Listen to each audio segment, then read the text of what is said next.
vai varētu būt, ka mūsu liktenis ir ierakstīts skaitļos? Šodien mēs ielūkosimies šajā senajā pārliecībā, ka cipari, parasti cipari, glabā atslēgu uz mūsu personību un pat nākotni. Īsāk sakot, šoreiz parunāsim par numeroloģiju. Un te nu ir tas lielais jautājums, vai ne? Vai mūsu dzīves ceļš ir tikai dažādu nejaušību virkne, vai varbūt tur apakšā slēpjas kāds dziļāks, personīgs kods? Numeroloģija apgalvo, ka atbilde ir meklējama tieši skaitļos, kas mūs pavada jau no pašas pirmās dienas. Un tieši šī ideja par kādu slēptu kārtību ir tā, kas piesaista tik daudzus. Jā, numeroloģijas pamatā ir tieši šis solījums, ka no dzimšanas datiem var izrēķināt tādu kā unikālu kodu, un šis kods, kā tiek apgalvots, var atklāt praktiski visu, sākot no ego struktūras līdz pat mūsu zemapziņas dziļākajiem mehānismiem. Bet kā tad īsti šo kodu atšifrēt? Process patiesībā ir pārsteidzoši vienkāršs. Viss notiek 4 soļos. Paskatīsimies uz piemēru, kas izmantots arī pētījumā, par kuru runāsim vēlāk, Baraka Obamas dzimšanas datums – 1961. gada 4. augusts. Tātad vispirms saskaitām visus skaitļus kopā – 4 plus 8 plus 1961 sanāk 1973. Tad saskaitām šī rezultāta ciparus. 1 plus 9 plus 7 plus 3 ir 20. Un beigās, ja vajag, saskaitām vēlreiz, lai tiktu pie viena cipara. 2 plus 0, protams, ir 2. Lūk, viņa dzimšanas skaitlis esot 2. Labi, tātad skaitlis ir rokā. Bet ko tas īsti nozīmē? Un kāpēc šāda šķietami vienkārša sistēma spēj tik ļoti aizraut cilvēku prātus? Tagad ir laiks ienirt tajā nozīmju pasaulē, ko numeroloģija mums sola. Šī ideja, protams, nav radusies vakar. Tās saknes meklējamas tūkstošiem gadu senā pagātnē, pat senajā Babilonijā. Tomēr par īsto tēvu bieži dēvē sengrieķu matemātiķi Pitagoru. Viņš bija pārliecināts, ka visa visuma pamatā ir skaitļi. Mūsdienu versija, kādu to pazīstam šodien, gan izveidojās 20. gadsimta sākumā un kopš tā laika ir kļuvusi par īstu globālu fenomenu. Sāksim ar pašu pirmo skaitli 1. Numeroloģijā tas simbolizē jaunu sākumu, neatkarību un, protams, līderību. Tiek uzskatīts, ka cilvēki ar šo dzimšanas skaitli bieži vien ir ambiciozi, ļoti mērķtiecīgi un drosmīgi, tādi īsti celmlauži. Un tā katram skaitlim no 1 līdz 9 ir sava unikālā personība. Divnieks, piemēram, ir diplomāts, trīnieks, radošais komunikators, četrinieks, praktiskais būvētājs, piecinieks, brīvību mīlošais piedzīvojumu meklētājs, sešinieks ir gādīgais aprūpētājs, septītnieks, gudrais meklētājs, astotnieks, ambiciozais spēkavīrs un devītnieks, celsirdīgais humanists.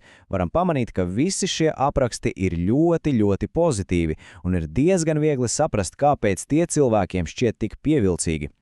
Šis citāts, manuprāt, lieliski parāda, kā uz to skatās piekritēji. Tā nav tikai kaut kāda nevainīga spēlēšanās ar skaitļiem. Daudziem tas ir reāls instruments, ar kuru mēģināt atklāt savu dzīves misiju un galu galā pašu dziļāko būtību. Bet tagad ķersimies klāt, manuprāt, interesantākajai daļai.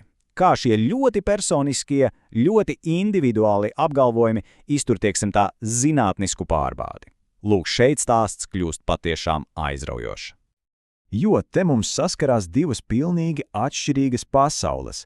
Vienā pusē ir numeroloģija, kas balstās uz ticību, uz personisko nozīmi un senām gudrībām, un otrā pusē stāv zinātne, kas prasa augstus, nepielūgstamus datus un pārbaudāmus pierādījumus. Zinātniskajā pasaulē šādas sistēmas kā numeroloģija bieži vien klasificē kā pseidozinātne. Tas nenozīmē, ka tās ir kaut kādā ziņā sliktas.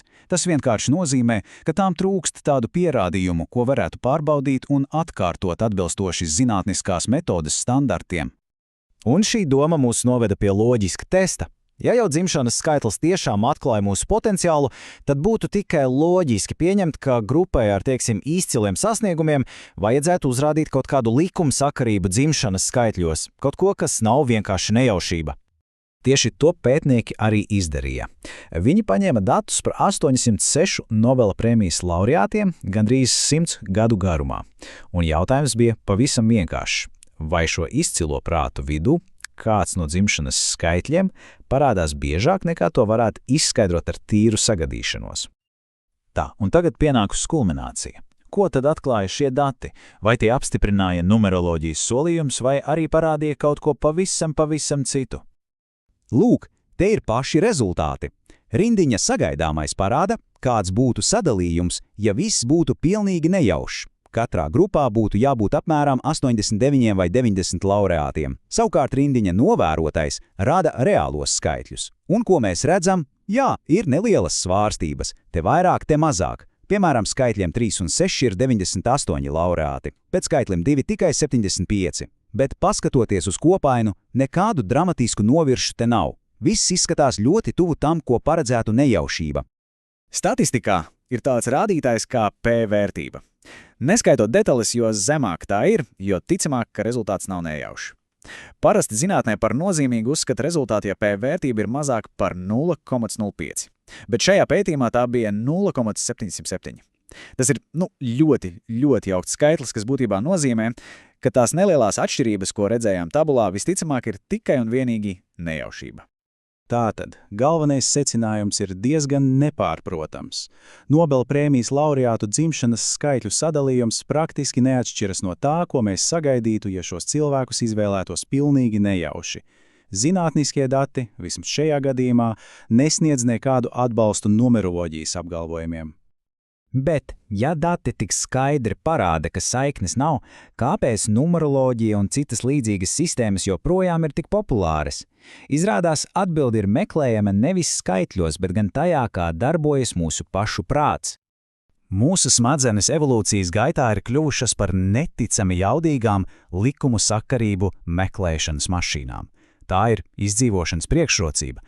Problēma ir tā, ka reizēm mēs sākam redzēt sakarības un modeļus, arī tur, kur to nemaz nav. Īpaši, ja jūtamies nedroši. Un te spēlē ienāk psiholoģisks fenomens, ko sauc par apstiprinājuma neobjektivitāti. Mēs visi esam tendēti pievērst uzmanību informācijai, kas apstiprina to, kam mēs jau ticam, un vienlaikus ignorēt to, kas ir pretrunā. Piemēram, ja kāds tic, ka viņa skaitlis ir 7 meklētājs, viņš visticamāk atcerēsies visas reizes, kad ir bijis analītiks, bet piemirsīs tās reizes, kad rīkojies impulsīvi.